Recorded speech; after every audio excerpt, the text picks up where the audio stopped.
There are 4 ways to read the book of Revelation. For lenses. For frameworks.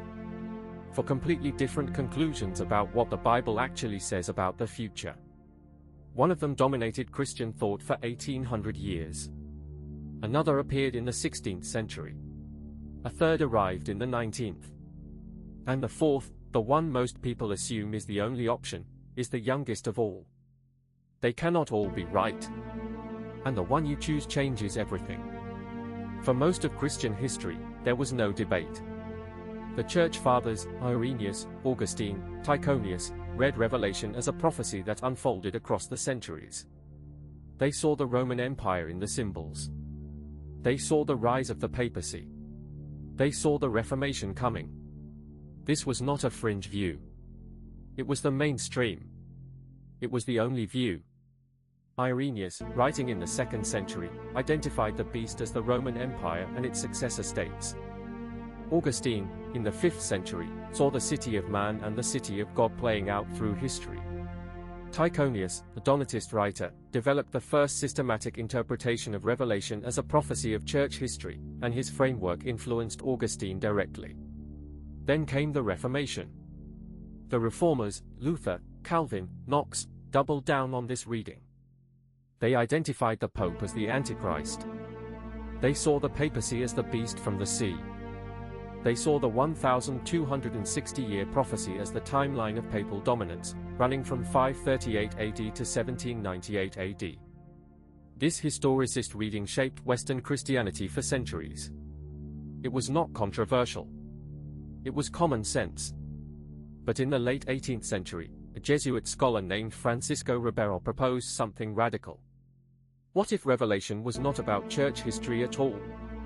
What if it was about events still to come, a future tribulation, a future Antichrist, a future Apocalypse? This was futurism. And it was designed to protect the papacy from Protestant criticism. Meanwhile, another approach was gaining ground. What if Revelation was not about history or prophecy at all? What if it was a timeless spiritual allegory, a story about the ongoing battle between good and evil, applicable to every generation? This was idealism. And it appealed to those who wanted Revelation to feel relevant without being specific. And then there was preterism. What if most of Revelation had already been fulfilled, in the 1st century, in the fall of Jerusalem, in the destruction of the Roman Empire? This view looked backward, not forward. 4 windows. 4 views. Only one has the weight of history behind it. Let's take them one at a time. Historicism reads Revelation as a prophecy of church history from John's day to the Second Coming.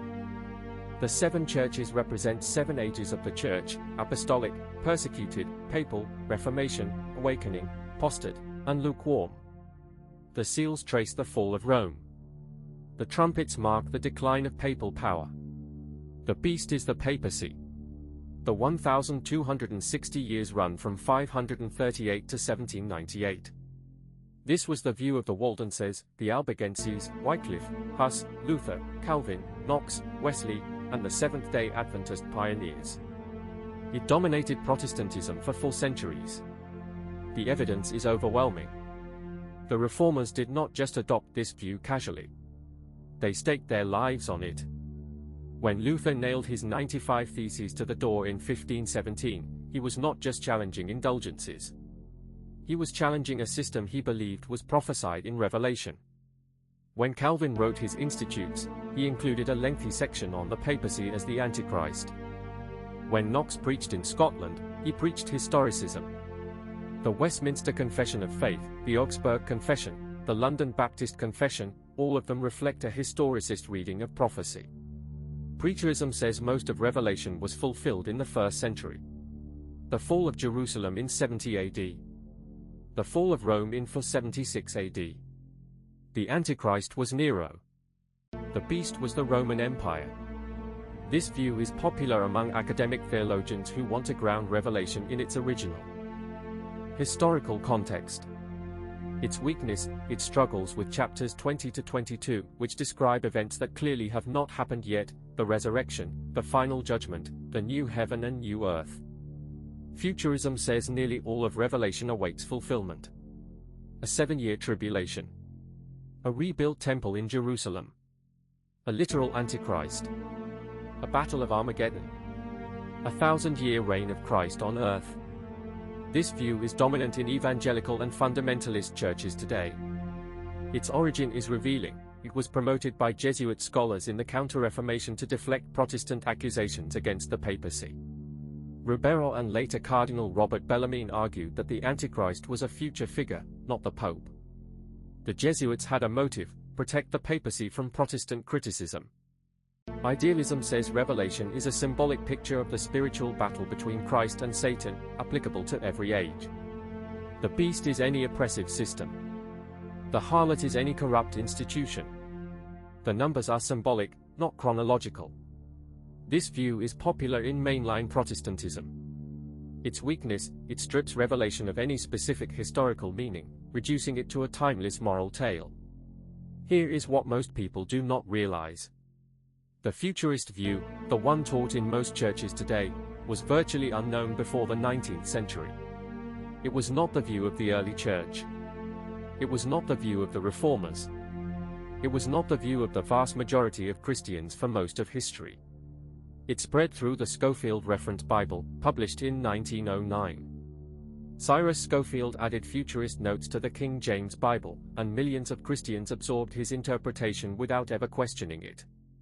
By the mid-20th century, futurism was so dominant that most Christians had never even heard of historicism. But historicism never disappeared. It survived in the writings of the Reformers. It survived in the Adventist movement. It survived in the marginal notes of old Bibles. And it is experiencing a revival today, because it is the only view that accounts for the full scope of Revelation, from John's day to ours, without ignoring the 1,260-year prophecy or the identity of the beast. The question is not which view is most popular. The question is which view has the weight of history, the testimony of the Reformers, and the internal evidence of the text behind it. For windows into the future. 3 of them were designed to make you comfortable. 1 was designed to make you think. The historicist view is not the easiest reading. It is not the most popular. But it is the one that shaped the Reformation, the one that the Reformers died for, and the one that still makes sense of the symbols, the numbers, and the timeline. The book of Revelation is not sealed. It never was. And once you see history through its lens, you will never read the Bible the same way again.